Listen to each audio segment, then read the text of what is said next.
આપણે બાળકને ચોકલેટ અને લોલીપોપ તો આપીએ છીએ, પણ ક્યારે એવી વસ્તુ આપી જે બાળકની શારીરિક અને બૌદ્ધિક ક્ષમતા વધારે, બાળકની ઇમ્યુનિટીમાં વધારો કરે? તો ચાલો જોઈએ શું છે આ વસ્તુ.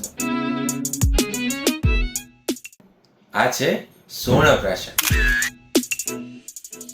શું તમે જાણો છો સુવર્ણપ્રાશનના ફાયદા વિશે? સુવર્ણપ્રાશન દ્વારા બાળકની રોગપ્રતિકારક શક્તિ વધે છે, પાચન સુધરે છે અને ભૂખ વધારે છે. બાળકની યાદશક્તિ અને આઈક્યુ લેવલમાં વધારો થાય છે, તેમજ વારંવાર થતા ચેપ અને રોગો સામે રક્ષણ આપે છે. શારીરિક અને માનસિક વિકાસ થાય છે.